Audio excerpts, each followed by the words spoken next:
There's a bizarre story in the Old Testament book of 2 Samuel, which we will use as our Mother's Day text this morning.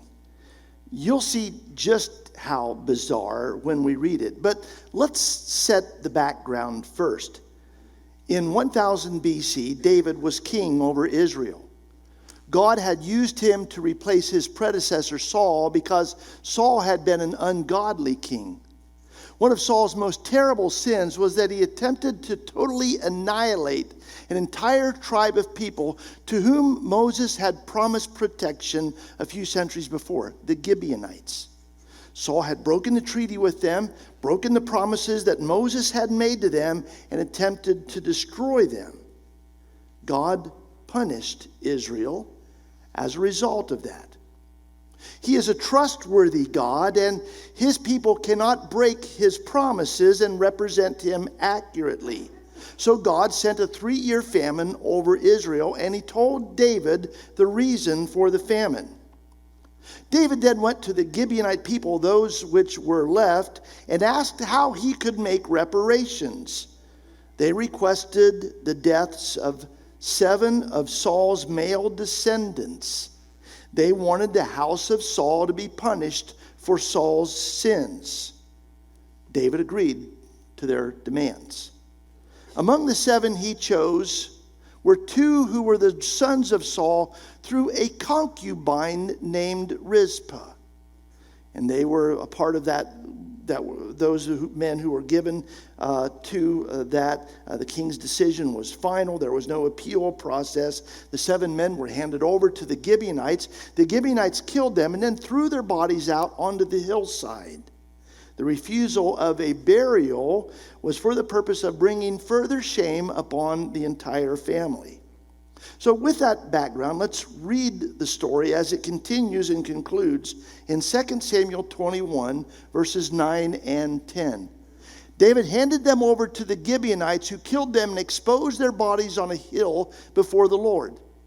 All 7 of them fell together and were put to death during the first days of the harvest, just as the barley harvest was beginning. Rizpah, daughter of Aiah, took sackcloth and spread it out for herself on a rock. From the beginning of the harvest till the rain poured down, she did not let the birds touch them by day, nor the wild animals by night. Isn't that a lovely text for a Mother's Day sermon? Aren't you glad you came today, Mom? In 1974, I studied this story in an Old Testament history class in seminary. The professor told us this would make a great text for a Mother's Day sermon. I thought he was crazy. Mother's Day is about tender love and flowers and sentimental cards and warm, fuzzy feelings. That story had none of those elements in it. This past Tuesday morning, I awoke at 4 a.m. and could not get back to sleep. My mind drifted, as it often does when I lay awake in bed, to sermon writing. That is a curse I wish on none of you, but it is my burden to bear. I remembered this text and what my professor had told us about it, and then I began considering that story and its possible implications. I was inspired. Thoughts began to flow fast and furiously. I got up and went to my study and began to write down everything that was coming to my mind. I compiled 5 pages of notes in 25 minutes. It's the quickest I have ever written a sermon. It has taken me 50 years to see what my professor saw in this story. Turns out I'm a slow learner. Who knew? This is a story of strong maternal love. A story of a mother who loved her sons so much, she camped out for 3 months near their executed bodies in order to honor them, to protect them from being further desecrated by wild animals and birds of prey. She exposed herself to the elements day and night and fought off predators. Her heart was with her sons. She would do whatever she could for them, even if it was only that.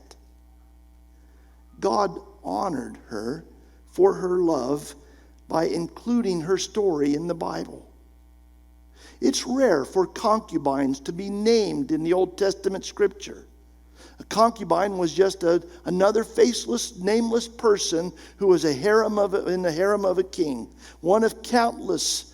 Their position in life was not honorable, and so they were not treated with honor in scriptures, but Rizpah was. Her name is mentioned here and in a few other places in the Old Testament. God honored her because of her motherly love. I sympathize with those of you who don't remember a mother with strong maternal love. Maybe your mother abandoned her responsibility. Maybe she wasn't really fit for motherhood. Maybe your mother was abusive instead of loving. Maybe your mom passed away in your young years and wasn't there for you when you needed her. And every Mother's Day is just another painful reminder of what you did not have. My sympathies. And God's. He understands. He called your mother to step up many times. He gave her a heart of love, but she channeled that love elsewhere.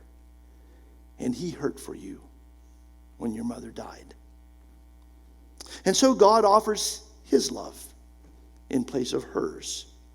There are several scripture passages depicting God with a kind of a strong maternal love for us. A couple of those are analogies.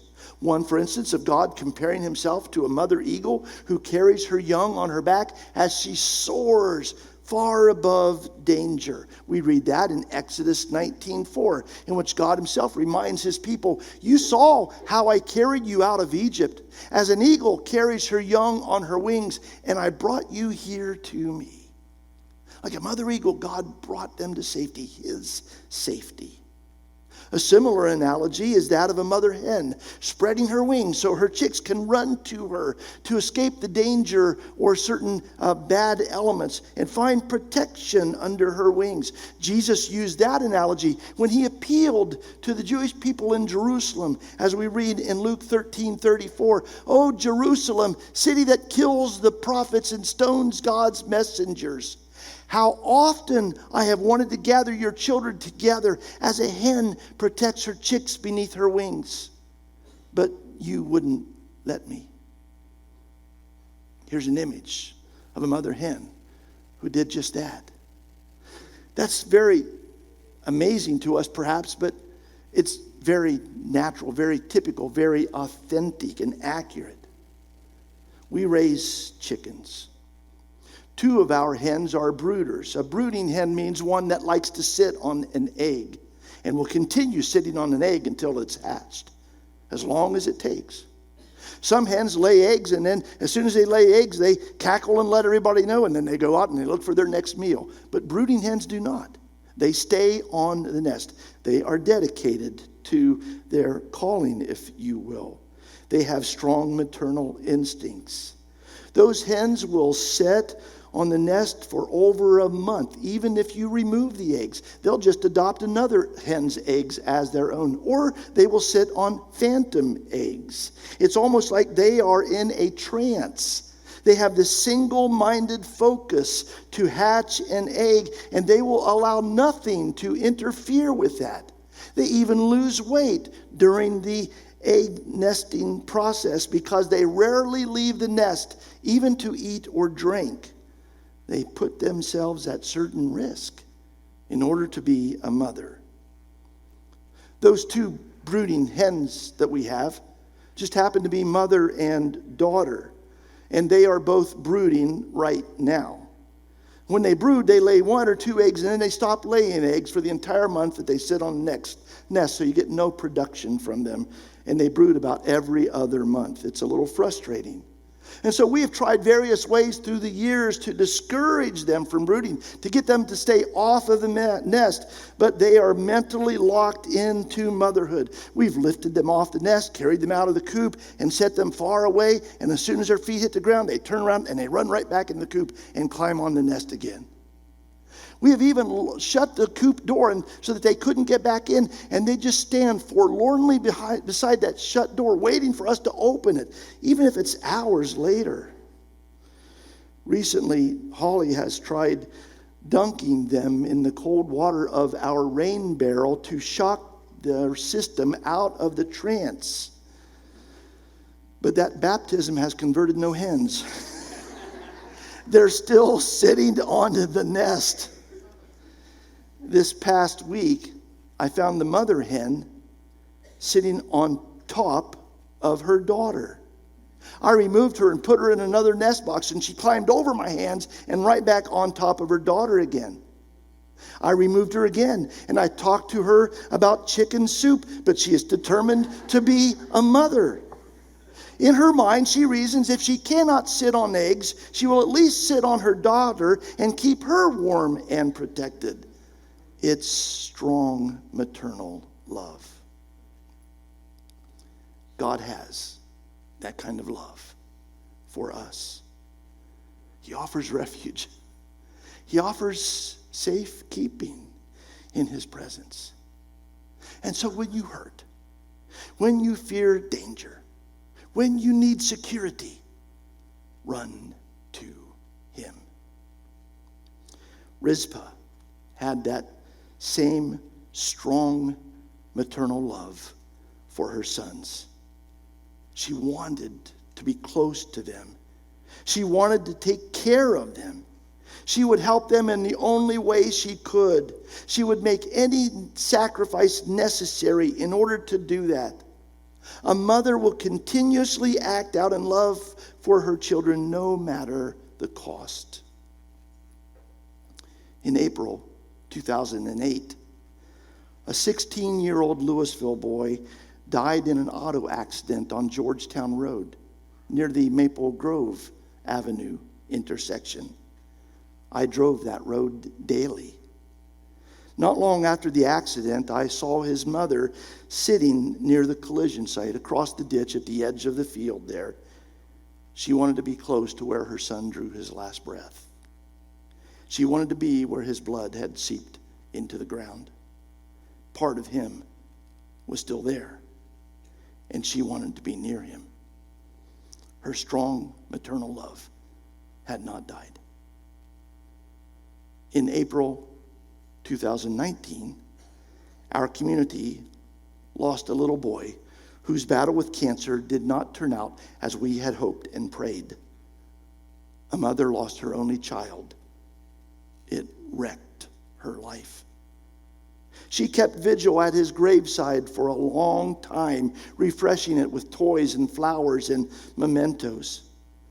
She stayed as near as possible to her son's body. It was the only way she could be close to him. Since that time, she has endeavored to keep his memory alive, since she cannot keep him alive. She posts countless pictures of him on social media. She's named a food truck for him. She's dedicated a park bench in his memory. Her love for her son is unending. That's motherhood. Those two women are sisters in suffering with Rizpah, bound by the same powerful love. Most moms have that love. Dads, unfortunately, don't always stick around. But it's rare for a mother to not have the sacrificial love which assures that she will always be there for you. My wife has that strong maternal love.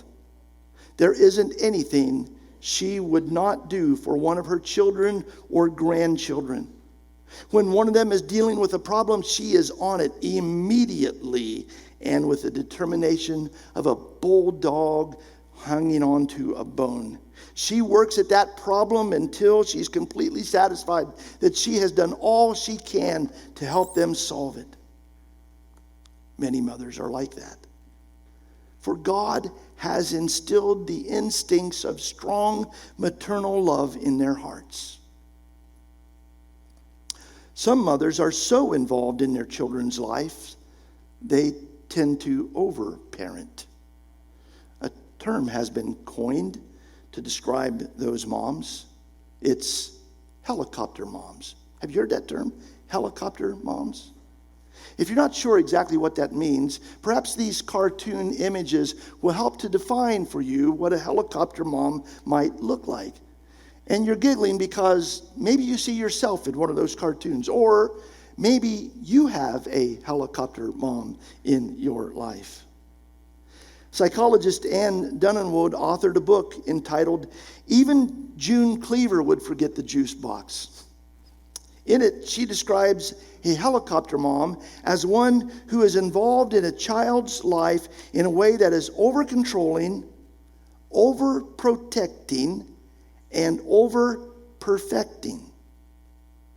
Helicopter moms are always hovering over their children, staying too near to solve their problems, watching uncomfortably closely to assure they are treated right, trying too hard to help their child succeed.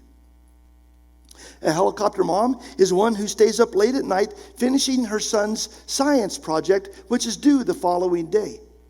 He forgot to say anything about it until the deadline was approaching. But that's okay. Helicopter mom is there. And she will complete the project even while he sleeps. She will make sure he does not fail. A helicopter mom yells at an umpire because he called a questionable pitch the third strike, ending her daughter's at-bat. His poor eyesight robbed her daughter of a hitting opportunity, and she's going to make sure that that man in blue knows all about it. A helicopter mom confronts the teacher because her son's grades aren't all A's. He is obviously the smartest one in the class, but the teacher has failed him somehow, and helicopter mom will correct that. A helicopter mom runs alongside her daughter for 100 yards during the cross-country race, yelling out instructions, coaching her, willing her to outrun her competitor.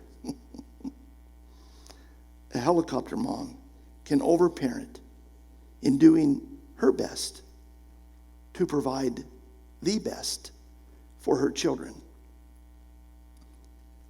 But her heart is in the right place.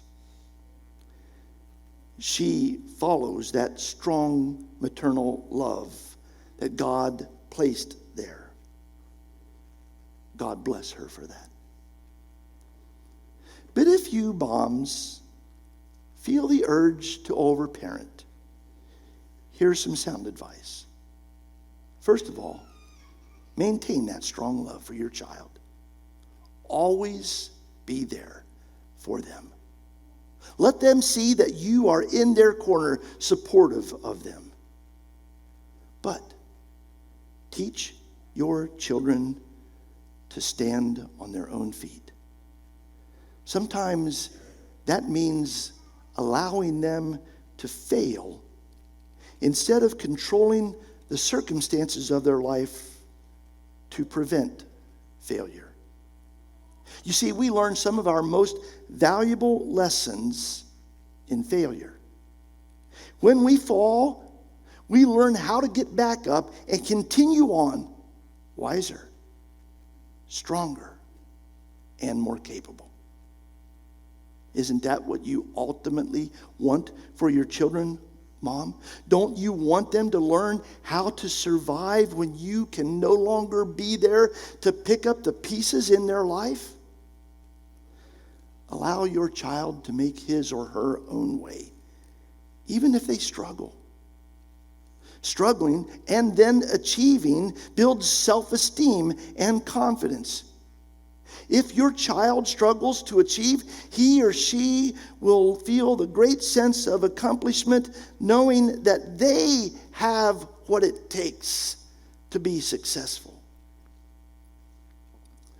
I fear that helicopter moms will raise children who will always be dependent upon their mother and will never take responsibility for their own lives.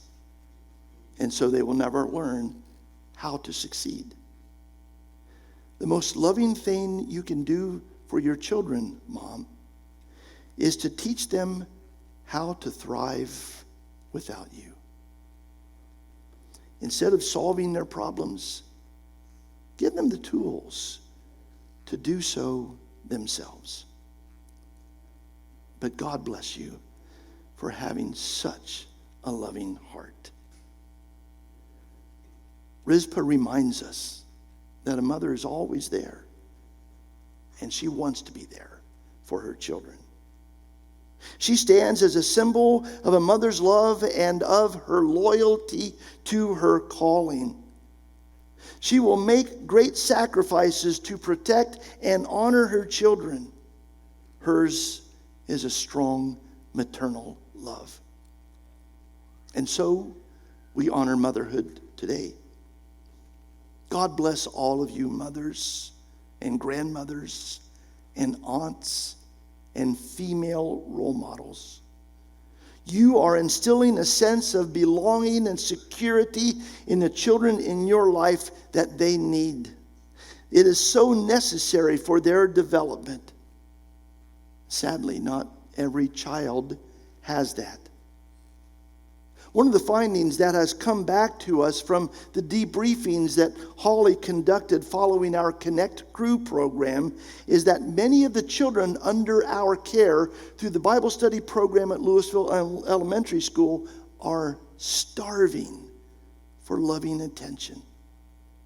They were the ones who hugged their teacher or leader every day. They were the ones who didn't want to go home after an hour and a half was concluded. They were the ones who were so happy to be there. They were the ones who cried on the last day. You're going to hear more about that next week as we share with the congregation what we've experienced through our Connect Crew program this past year. I'm really excited about that. And I want to thank those of you who were godly role models to those children who are looking for someone to give them attention, someone to care. Children need love, and they especially need strong maternal love. So God bless you, Mom, for providing it. God will honor you in eternity, just as he honored Rizpah in scriptures. And it is our hope that you leave here today feeling honored and appreciated, that you feel the reward of expression of our gratitude toward you and our knowledge that we could not do it without you, that you have an extremely important role to play in your family, in this church, and in society as a whole. God bless you for rising to that challenge. May God strengthen you and lead you as you continue to fulfill it. I'd like to ask for all the mothers and the grandmothers and the aunts or the otherwise female role models to please stand at this time. Mothers, grandmothers, aunts, female role models. If you are any of those to anyone, please stand. Let's honor these ladies with our applause.